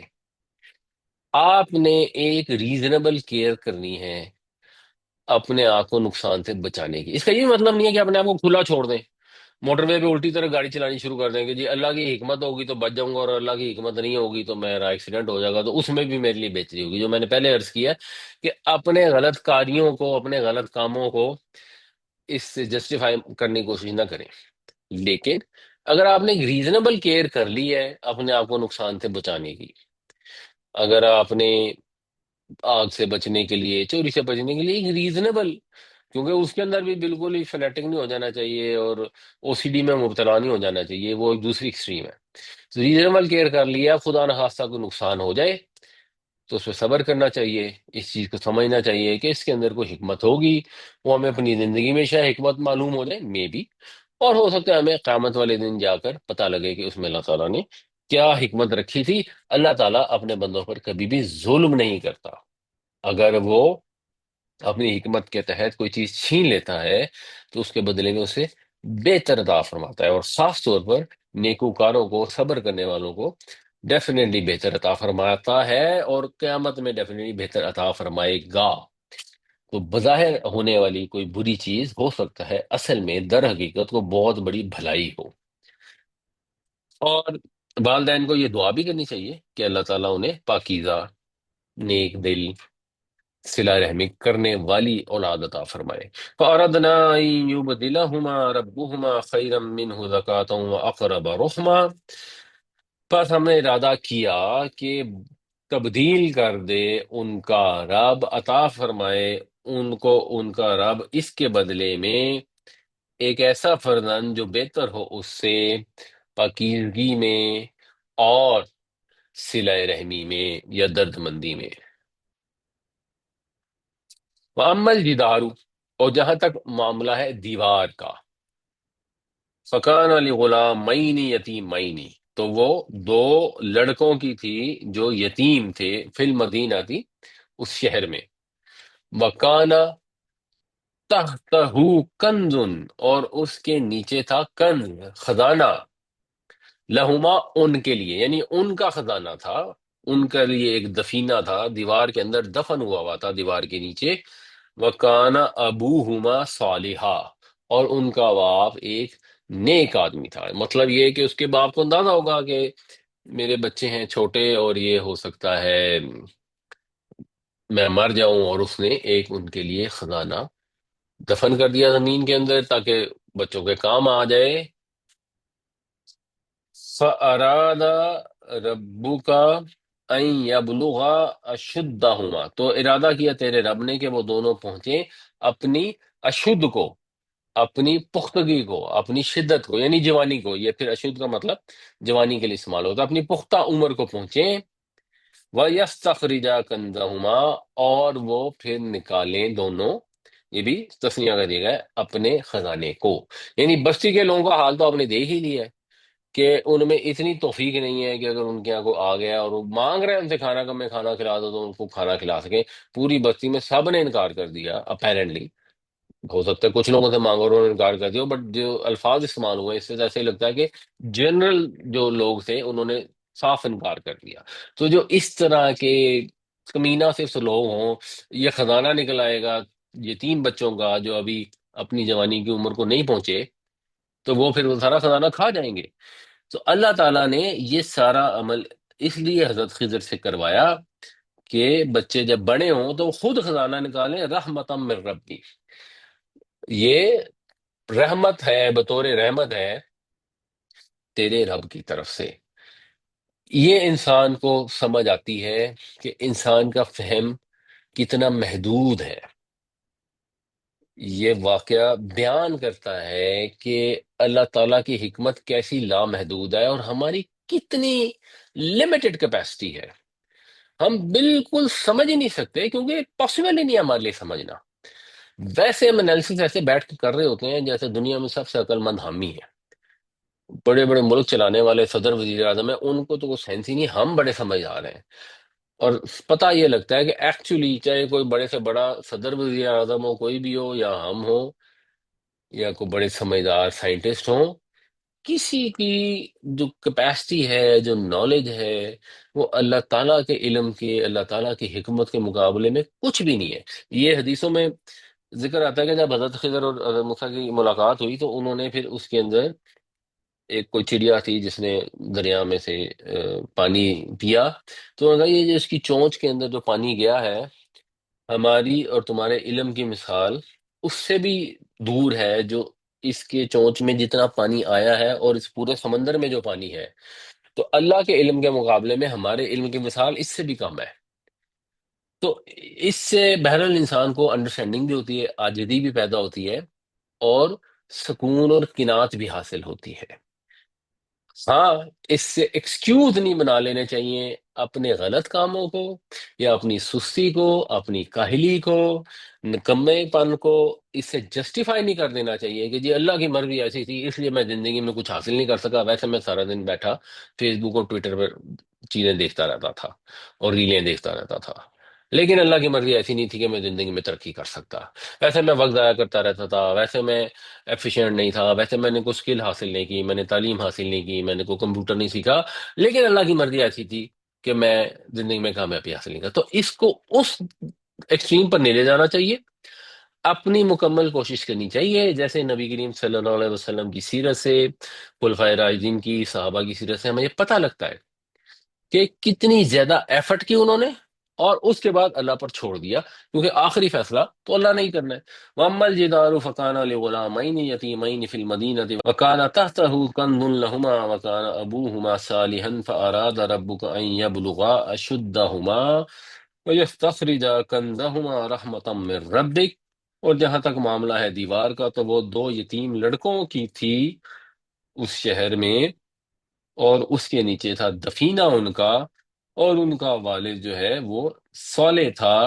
بس چاہا تیرے رب نے کہ وہ پہنچیں اپنی جوانی کو اور پھر نکالیں اپنے خزانے کو، یہ رحمت تھی تیرے رب کی طرف سے۔ وما فعلته عن عمری، اور میں نے یہ نہیں کیا اپنے امر سے، اپنی رائے سے، اپنی مرضی سے، اپنے حکم سے۔ امر حکم ہوتا ہے نا، عامر حکم دینے والا، تو میں نے وہ اپنے حکم سے، اپنی مرضی سے نہیں کیا۔ ذالک تأویل ما لم تستطع علیہ صبرا، یہ تستطیع بھی سے استعمال ہوا تھا، یہاں تستع استعمال ہوا ہے، یہ تے اور توئیں قریب المخرج ہیں، تو یہ دونوں طرح سے پڑھا جا سکتا ہے۔ obviously تستطیع قرآن شریف میں استعمال ہوا ہے تو ہمیں پتہ ہے کہ وہ بھی درست ہے، اور یہ بھی درست ہے، مطلب دونوں کا ایک ہی ہے۔ تو یہ تعویل ہے، یہ اصل حقیقت ہے ان باتوں کی جن کے اوپر تم صبر نہ کر سکے۔ اپنے فہم کی محدودیت کو، کمزوری کو، اپنے عقل کے لمیٹڈ ہونے کو پہچانیے، اور اللہ پر بھروسہ کریں۔ جتنی عقل، جتنی صلاحیت اللہ تعالیٰ نے عطا کی ہے، اس کو بہتر طریقے سے استعمال کریں، ایفرٹ کریں، کوشش کریں، سیدھے راستے کی طرف رہنے کی، سیدھے راستے پر چلنے کی کوشش کریں، صحیح ڈائریکشن میں ایفرٹ کریں، اور اس کے بعد اللہ پر چھوڑ دیں۔ اللہ تعالیٰ غیب کے پردے سے کیا آپ کے لیے اس نے پوشیدہ رکھا ہوا ہے آپ کو نہیں معلوم، آپ اس پر توکل کر لیں، اللہ پر ہی توکل کرتے ہیں توکل کرنے والے۔ وما فعلته عن عمری ذلك تأویل ما لم تستطع علیہ صبرا، اور میں نے نہیں کیا یہ سب اپنی رائے سے، یہ ہے حقیقت ان باتوں کی جن پر تم صبر نہ کر سکے۔ آج کی کلاس ہم کلوز کرتے ہیں۔ ہمارے ساتھی ہیں یوسف غوری صاحب، ان کی والدہ بیمار تھیں کچھ عرصے سے، اور پھر قضاء الہی سے ان کی وفات ہو گئی ہے، تو سب سے درخواست ہے ان کے لیے دعا کریں، اللہ تعالیٰ ان کی مغفرت فرمائے، ان کو جنت الفردوس میں اعلیٰ درجات عطا فرمائے۔ یوسف صاحب اور ان کے بھائیوں اور ان کی فیملی کے باقی جو احباب ہیں ان کو صبر عطا فرمائے۔ اللہم اغفر لها وارحمها وعافها واعف عنها واکرم نزلها ووسع مدخلها واغسلها بالماء والثلج والبرد ونقها من الخطايا كما نقيت الثوب الأبيض من الدنس وابدلها دارا خيرا من دارها واهلا خيرا من أهلها وزوجا خيرا من زوجها وادخلها الجنة وعزها من عذاب القبر ومن عذاب النار۔ یا اللہ یوسف صاحب کی والدہ کے ساتھ درگزر فرما، ان کو معاف کر دے، ان کی مغفرت فرما، ان پر رحم فرما، ان کی قبر کو کشادہ فرما، ان کی مہمان نوازی فرما، ان کو پانی برف اور اولوں سے دھو کر ایسے خطاؤں سے پاک کر دے جیسے تو سفید کپڑے کو مٹی سے پاک کرتا ہے۔ ان کو ان کے گھر سے بہتر گھر عطا فرما، ان کے گھر والوں سے بہتر گھر والے عطا فرما، اور ان کے ساتھی کے بہتر ساتھی عطا فرما۔ ان کو جنت الفردوس میں جگہ عطا فرما، اور ان کو جہنم کے قبر کے عذاب سے محفوظ فرما۔ آمین یا رب العالمین۔ میرا یہ کوشچن تھوڑا جنرل ہے کہ جیسے مجھ سے کسی نے، میرے انکل ہی ہیں، وہ مجھے کہہ رہے کہ مجھے ذرا یہ کنفرم کر دیں کہ میں کبھی ہوتا ہے 2 بجے کے قریب میری آنکھ لگ گئی، میں سو گیا، لیٹ سویا، میں اگر اس ٹائم پہ فجر پڑھ لوں ایڈوانس میں، کیا میں پڑھ سکتا ہوں؟ مجھے خطرہ ہو کہ میں نے اٹھنا نہیں ہے۔ نہیں جی، ایڈوانس میں تو فجر نہیں ہو سکتی جہاں تک میری معلومات ہے۔ آپ چیک کریں کہ فجر کا ٹائم کب شروع ہوتا ہے۔ مثال کے طور پہ آج کل پاکستان میں فجر کا ٹائم میرے خیال ہے کوئی 3 بج کر کچھ 3:20 تک منٹ پہ شروع ہو اسٹارٹ، جائے۔ تین ہاں تو بیس تک یا شروع ہو تو جاتا ہے نا۔ یہ اگر یہ اندیشہ ہے تو 3:20 تک جاگتے رہیں، پہلی چیز۔ دوسری چیز یہ ہے کہ رات کو جو ہے وہ کوشش کریں جلد سونا، اس کی ایفرٹ کریں۔ تیسری چیز، اگر نہیں سو پائے کسی بھی وجہ سے، تو انسان کو پرابلم ہو گئی، مجبوری ہو گئی، یا طبیعت صحیح نہیں ہے، نیند نہیں آ رہی ہے، تو اب جب آنکھ لگ گئی اب آپ اپنا الارم وغیرہ لگا کر سوئیں۔ آنکھ کھل گئی تو نماز پڑھیں، آنکھ نہیں کھل پائی، لیٹ اٹھے ہیں، تو جیسے ہی اٹھیں فوراً فجر کی نماز پڑھ لیں، وہ نماز آپ کی ادا کنسیڈر ہو جائے گی۔ نبی کریم صلی اللہ علیہ وسلم کے دور میں ایک ایسا واقعہ ہوا کہ ایک مہم تھی جس کے اندر حضرت بلال کی ڈیوٹی لگائی گئی، سب سوئے رہ گئے، حضرت بلال بھی سو گئے، اور کی آنکھ نہیں کھل سکی، تو جب لیٹ اٹھے تو پھر وہ نماز پڑھ لی۔ اللہ کے نبی صلی اللہ علیہ وسلم نے فرمایا کہ ایسا نہیں ہوتا کہ مومن جو ہے وہ نماز نہ پڑھے سوائے اس کے کہ وہ بھول جائے یا سویا رہ جائے. تو جیسے ہی اسے یاد آئے، جیسے ہی اس کی آنکھ کھلے، فوراً نماز پڑھ لے. صرف آپ نے یہ احتیاط کرنی ہے کہ عین اس وقت وہ جو ایک تھوڑا سا ٹائم پیریڈ ہوتا ہے نا سورج کے طلوع ہونے کا، سورج طلوع نہ ہو رہا ہو. ادروائز آپ ایز سون ایز پاسبل صبح ضروریات سے فارغ ہو کے وضو کر کے نماز پڑھ لیں. اسی سلسلے میں رضوان صاحب، ایک میں مفتی اکمل صاحب کا اسی طریقے سے سوال کیا تھا، میں سن رہا تھا ٹی وی پہ، تو انہوں نے اس کا جواب اس طرح سے دیا. میں چونکہ آپ نے یہ فرمایا نا کہ یہ ذرا احتیاط کر لیں کہ سورج اگر نکل رہا ہے وہ وقت ایسا ہے کہ اس وقت احتیاط کریں پھر. لیکن مفتی اکمل صاحب کہہ رہے تھے کہ اگر آپ کو ایک بھی رکعت مل گئی تو آپ کی نماز ہو جائے گی. تو اس سے کیا مطلب، اس کا مطلب تو یہی ہے نا کہ وہ پھر وہ سورج نکلنے کا ٹائم ہو گیا نا جی. تو وہ ایک رکعت ملنے کا تو مطلب یہی ہے نا جی. تو انہوں نے تو اس پہ رعایت ہی نہیں کی نا کہ اس کا انتظار کریں پھر نا جی. نہیں نہیں، وہ جو مفتی صاحب کی بات ہے بالکل درست ہے. یہ ذرا سوال اس طرح تھا نا کہ آپ سوئے رہ گئے، اب آپ کی آنکھ کھلی، تو ایک پیریڈ ہوتا ہے نا جب سورج طلوع ہونا شروع ہو گیا. اب آپ ویٹ کریں گے سورج پورا طلوع ہو جائے، جس کے اندر عام طور پہ نا 10 12 15 منٹ لگتے ہیں رفلی، 20 منٹ احتیاط کر لیں. لیکن یہ جو مفتی صاحب نے کیا، وہ کیا سچویشن ہے کہ آپ کی آنکھ تو کھل گئی، ابھی فجر کا وقت ہے، ختم نہیں ہوا، اور اب آپ نے جلدی جلدی وضو کیا. اب آپ نے ایسٹیمیشن کرنی ہے کہ میں سورج کے طلوع ہونے کا جو وقت ہے، جو مثال کے طور پہ آج کل 4:57 پہ لگ بھگ، تو آپ اگر 4:55 پہ بھی نماز شروع کر دیں تو ایک رکعت تو آپ پڑھ لیں گے 4:57 ہونے سے پہلے پہلے تو آپ پڑھ لیں. لیکن اگر 4:56 اور 56 منٹ اور 40 سیکنڈ ہو گئے ہیں تو اب آپ کو اندازہ ہے کہ ایک رکعت بھی نہیں ہو پائے گی، پھر آپ انتظار کریں. میں اس سینس میں کہہ رہا تھا کہ آپ اٹھے ہیں اور آپ ہلکی ہلکی روشنی ہو گئی ہے، یعنی فجر کا وقت گزر چکا ہے، اس وقت کی بات کر رہا ہوں. تو اب آپ نے صرف یہ چیک کر لینا ہے کہ سورج پورا نکل آئے. ایک دفعہ اگر وہ شروع ہو گیا تو مفتی صاحب کی بات اپنی جگہ وہ بالکل صحیح ہے، اور وہ بھی حدیث کی روشنی میں ہی ہے. صاحب ابھی ہم نے قصہ خضر علیہ السلام پڑھا، تو اس میں جی ظاہراً جو میری سمجھ ہے اس میں یہ بتایا گیا ہے حضرت موسیٰ علیہ السلام کو، جو کہ بہت جید پیغمبر تھے، کہ تم سے بڑھ کے بھی کوئی علم رکھتا ہے اس دنیا میں، اور پھر اس کے واقعات جو آگے بیان کیے. تو ہوں آپ نے یہ کہا کہ وہ صحیح پتہ نہیں، شاید وہ فرشتے تھے. اگر جی. فرشتے تھے وہ، تو پھر اس کا انسان سے کیا مقابلہ ہو سکتا ہے؟ دوسرے، ان کا فرشتے ہونے میں ایک جگہ ڈاؤٹ یہ پیدا ہوتا ہے کہ جب انہوں نے کھانا مانگا، تو ہوں جبکہ حضرت ابراہیم علیہ السلام کا قصہ ہے کہ ان کو جب بشرا پیش کیا گیا تو انہوں نے انکار کر دیا. اس سے حضرت ابراہیم جو تھے وہ اس میں سے شپن میں پڑ گئے، انہیں سمجھ میں آیا کہ یہ انسان نہیں ہے. تو اس میں ہوں یہ کلیئرٹی کہیں آتی ہے کہ یہ کیا تھے، انسان تھے، فرشتے تھے، کون تھے؟ نہیں دیکھیں، اس میں کلیئرٹی نہیں ہے، اس میں اندازہ ہی ہے. جہاں تک کھانا مانگنے کا تعلق ہے تو ان کے ساتھ حضرت موسیٰ علیہ السلام بھی تھے، انہوں نے تو کھانا کھانا تھا نا. تو کھانا مانگنے میں ضروری نہیں کہ وہ انہوں نے کھانا ہی کھانا بھی ہوتا.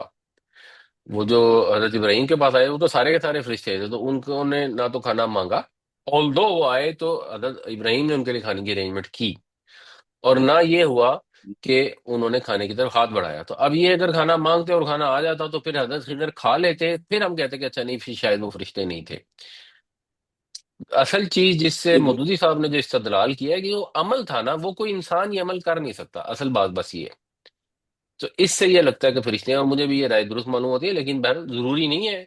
ہو سکتا ہے اللہ تعالیٰ نے کوئی رسول ایسے بھیجے ہو، نبی ایسے بھیجے ہو اور ان کو یہ اختیار دے دیا ہو، تو اللہ کی مرضی ہے.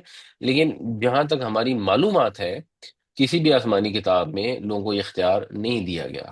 اور جہاں تک حضرت موسیٰ سے ان کے علم کے مقابلے کا تعلق ہے، پہلی بات ہے وہ قرآن شریف میں بات نہیں ہے، وہ حدیث سے اس طرح کا مفہوم نکلتا ہے کہ، اور وہ مفہوم جو ہوتا ہے نا پھر حدیث اس طرح بیان ہوتی ہے، تو اس میں بات جو آئی ہے وہ اتنی ہے کہ حضرت موسیٰ سے پوچھا کہ کس پاس بہت علم ہے، اور انہوں نے کہا میرے پاس بہت علم ہے. تو حضرت موسیٰ کو یہ اللہ تعالیٰ نے تعلیم فرمائی کہ نہیں، آپ کے پاس بہت علم نہیں ہے، آپ کو میں ایک بندہ بھیجتا ہوں جس کو آپ سے زیادہ علم ہے. اور یہ جو علم تھا، یہ سارا جو علم ہے، یہ وہ والے علم نہیں ہے جو ہم ایکوائر کرتے ہیں کہ ایک بندے کو میتھ کا فزکس کا علم ہے. یہ سارا علم بنیادی طور پہ اللہ کی طرف سے دیا ہی علم ہے. تو آپ کہہ دیں کہ جی اس طرح تو اگر فرشتے سے مقابلہ نہیں ہو سکتا تو کسی ایسے انسان سے بھی مقابلہ نہیں ہو سکتا جس کو اللہ تعالیٰ علیحدہ سے علم دے کے بھیج دے، تو اس سے بھی کوئی مقابلہ نہیں ہو سکتا. تو وہ آرگومنٹ اس قسم کا ہے. تو مجھے بہرحال ذاتی طور پہ مودودی صاحب کی رائے زیادہ قوی محسوس ہوتی ہے۔ یہ انہوں نے سوال کیا ہے، عالم اور علیم کے ترجمہ میں فرق کیا ہے؟ جی، عالم جو ہے، عالم، یہ افعل التفضیل ہے۔ اس کا مطلب ہوتا ہے زیادہ علم والا کسی کے مقابلے میں، اور اللہ تعالیٰ کے لیے استعمال ہوگا تو ہم کہیں گے سب سے زیادہ علم والا۔ تو یہ ایک ہے۔ علیم جو ہے یہ فعیل کے وزن پر ہے۔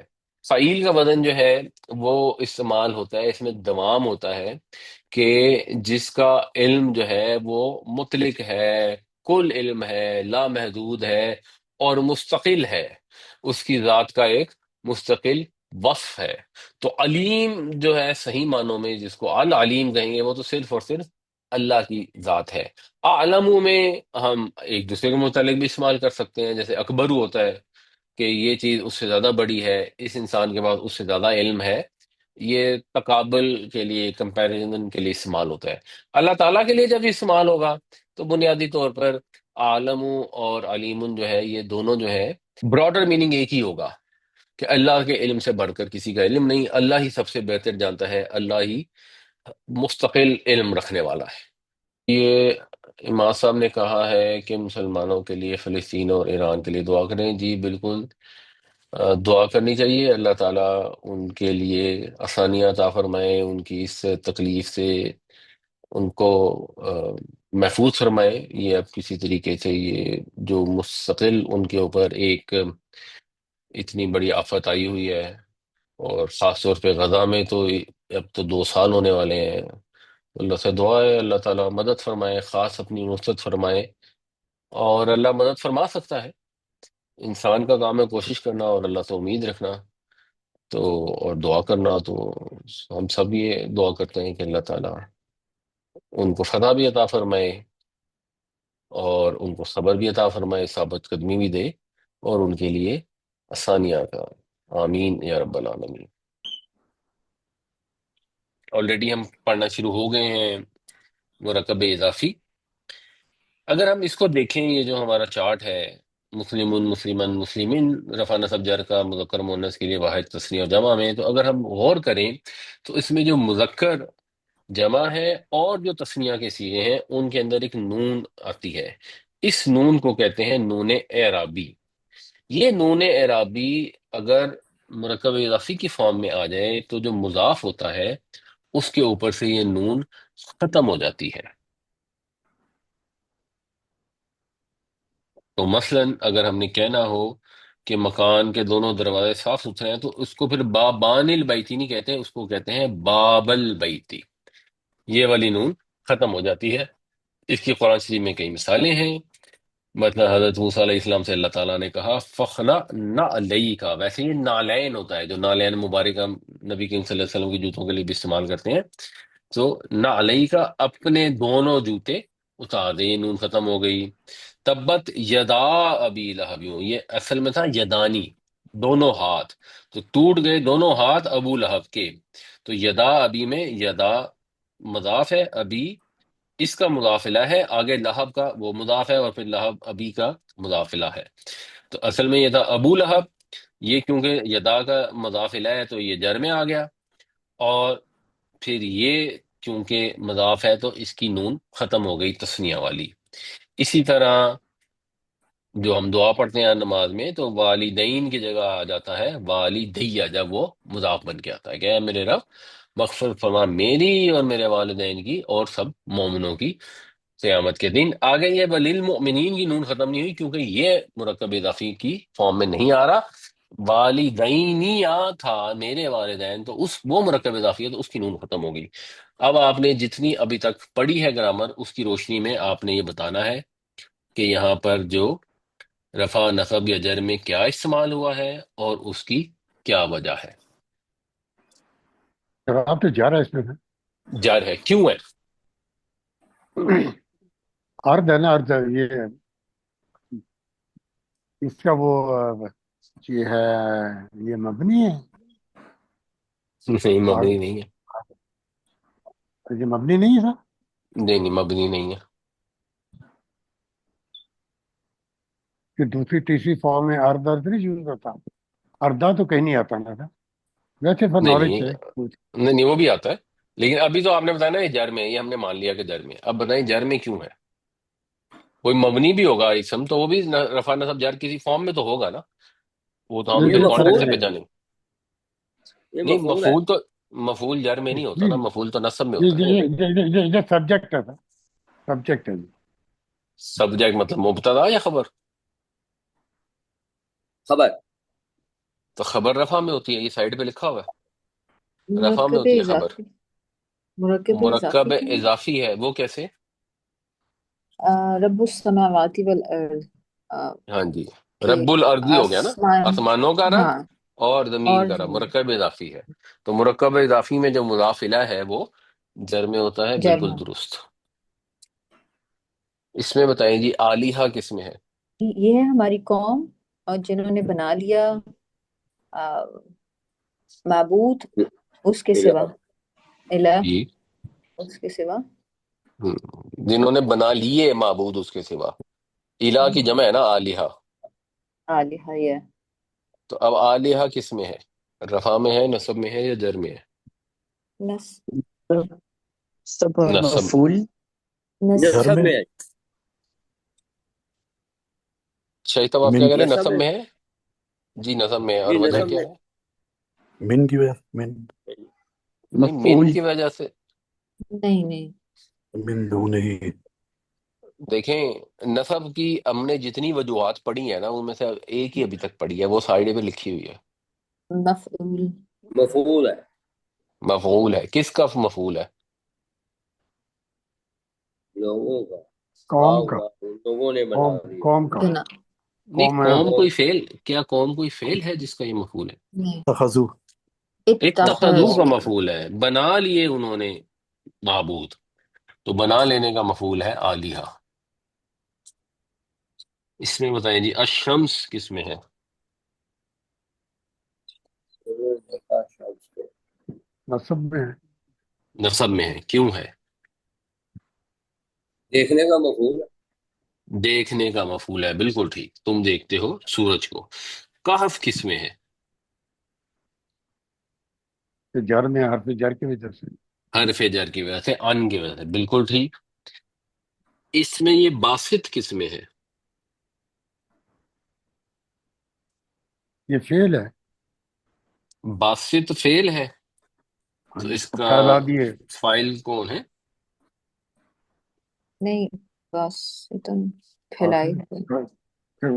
قلب ہے نا، قلب نے پاؤں پھیلائے نا. قلم نے پھیلائے، لیکن یہ آج اس قلب کی فائل ہو گیا نا. فائل کے وزن پر ہے، یہ مطلب فعل نہیں ہے، یہ ہے اسم ہی، یہ باسط کا رفع لفظ ہے. استعمال ہوا ہے نا۔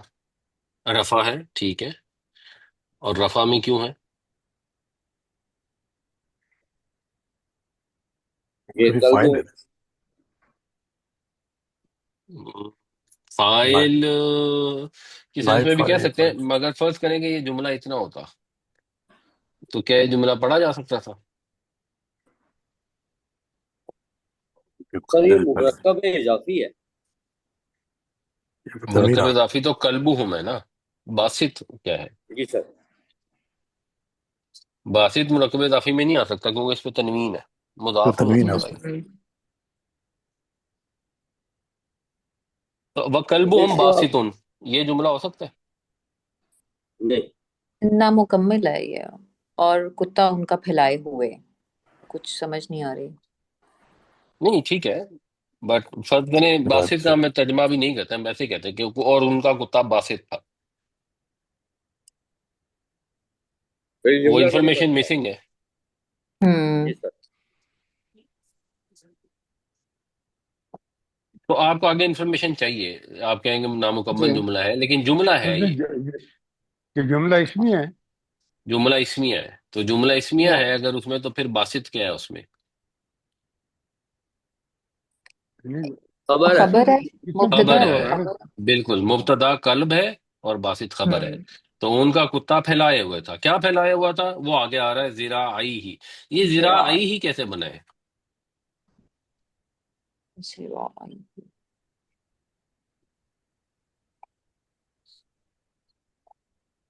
ذرا عین سے بنایا تھا. ذرا زیرہ عین. آئی ذراعین سے بنا ہے، ذراعین سے بنا ہے، دونوں بازو. تو دونوں بازو. ذراعین سے یہ ذراعین کی نون کہاں گئی؟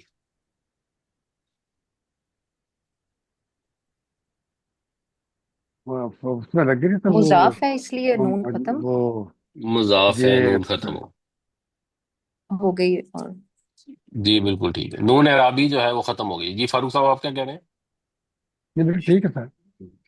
ٹھیک ہو گیا. اچھا جی، اس کو آخری کو بتائیے جی. عدن جو ہے یہ کس میں ہے؟ یہ جر میں جی، یہ یہ مفعول ہے. جرم نہیں، مفعول تو جر میں نہیں ہوتا نا، مفعول تو نصب میں ہوتا ہے. سوری بہرحال جر میں ہے. جر میں ہے، ٹھیک ہے، کیوں ہے؟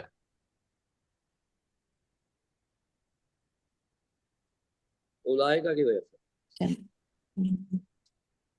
اولائی کا تو جر کی کوئی وجہ نہیں ہے. مز یہ سر جر میں ہے، مضاف مضاف علیہ ہے یہ. مضاف کیا ہے اور مضاف الیہ کیا ہے؟ جنت از مضاف. جنات وہ ہے، وہ مضاف ہے، یعنی عدن کی اور جنتیں پوزیسو ہے. عدن کی جنتیں، ہمیشگی کی جنتیں، تو یہ مضاف الیہ ہے، اس لیے جر میں. ٹھیک ہو گیا. الانہار کس میں ہے؟ وہ بھی یہ رفع. وہی رفع یہی وجہ ہے رفع میں. ہاں وہ ہاں. رفع میں ہے، یہی نہیں ہے رفع میں. اچھا جی، رفع میں ہے تو کیوں ہے؟ فاعل ہے یہ. فاعل ہے کس فعل کا؟ بہتی ہیں تجری کا. بہتی ہیں، تجری کا، نہریں بہتی ہیں، یہ فاعل ہے. ٹھیک ہو گیا جی. اللہ تعالیٰ ہمیں قرآن پڑھنے، سمجھنے، عمل کرنے کی توفیق عطا فرمائے. اللہ تعالیٰ ہمیں صبر اور شکر کرنے کی بھی توفیق عطا فرمائے. ہم اپنی سی کوشش کریں، اللہ پر توکل کریں، اور اللہ تعالیٰ ہمیں جو نعمتیں دے عطا فرمائے ان پر شکر کریں. اگر اس کی طرف سے کوئی آزمائش ہے تو اس کے اوپر صبر کریں. اللہ تعالیٰ آزمائشوں سے محفوظ رکھے، آسانیاں عطا فرمائے. آمین یا رب العالمین.